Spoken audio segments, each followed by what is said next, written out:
Shalom Bapak Ibu Saudara sekalian, bagaimana kabar Anda hari ini? Mari sama-sama katakan, saya sehat, saya kuat, saya makmur, saya panjang umur, saya awet muda, saya diberkati Tuhan. Percayalah apa yang kita perkatakan, kita deklarasikan, kita imani, pasti dan pasti terjadi atas kehidupan Anda.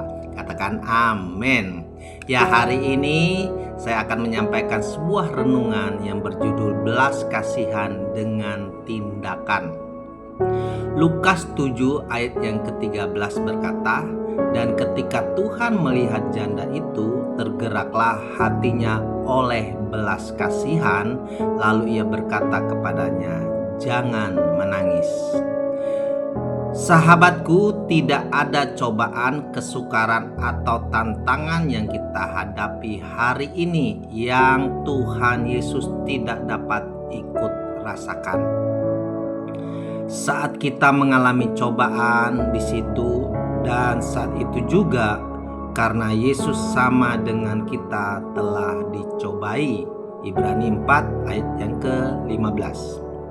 Yesus merasakannya juga dan sanggup untuk bersimpati dengan kelemahan kita. Belas kasihan Yesus atas Anda adalah belas kasihan yang sama yang Yesus rasakan untuk janda di Nain saat ia melihat mayat dari anak laki-laki satu-satunya dari janda itu diusung keluar gerbang kota untuk dikuburkan. Lukas 7 ayat yang ke-11 sampai yang ke-15. Pasti sangat mengerikan Bapak Ibu harus mengalami kematian putra tunggalnya sesudah mengalami kematian suaminya. Betapa mengerikannya pemikiran ditinggalkan sendirian di dunia tanpa dukungan dari siapapun. Saat Yesus melihatnya, tergeraklah hatinya oleh belas kasihan, lalu ia berkata kepadanya, "Jangan menangis." Beberapa orang mungkin juga tergerak hatinya untuk mendekatinya, tetapi hanya untuk mengatakan, "Begini saudari, pasti ada yang salah. Suamimu telah meninggal, sekarang putra tunggalmu juga telah meninggal. Engkau harus mencari tahu apa yang salah. Engkau sebaiknya bertanya kepada Tuhan, dosa apa yang telah kau lakukan, dan bertobatlah.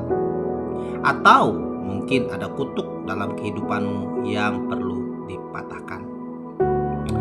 Bukankah menyenangkan jika Yesus tidak menawarkan lebih banyak lagi kebingungan atau hukuman ke atasnya?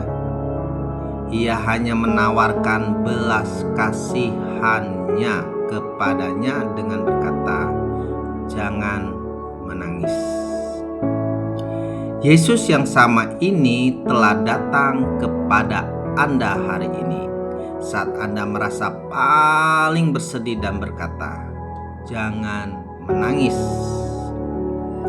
Dan simpati Yesus tidak berhenti pada "Oh, betapa malangnya nasibmu," atau ikut bersedih atas yang terjadi padamu.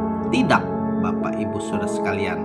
Simpatinya menggerakkannya untuk memberikan kepada Anda mujizat yang Anda perlukan dalam kehidupan Anda. Itulah sebabnya Yesus membangkitkan anak laki-laki janda itu dari kematian. Bapak Ibu Saudara sekalian yang terkasih, dapatkanlah ketenangan dalam kebenaran bahwa Yesus Kristus yang ada di dalammu memahami apa yang sedang Anda alami dan bersimpati pada kelemahan-kelemahan Anda. Belas kasihan Yesus kepada Anda menyebabkan ia menghembuskan nafas kehidupan ke dalam situasi Anda yang mati dan mengubahkannya menjadi kebaikan untuk Anda. Haleluya! Jadi renungkanlah Bapak Ibu Saudara sekalian yang terkasih, Yesus yang memahami apa yang sedang Anda alami, menghembuskan nafas kehidupan ke dalam situasi Anda yang mati.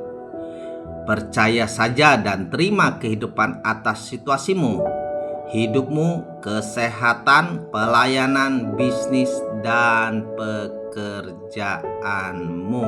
Amin. Grace, grace, grace to you. Tuhan Yesus memberkati kita semua. Amin.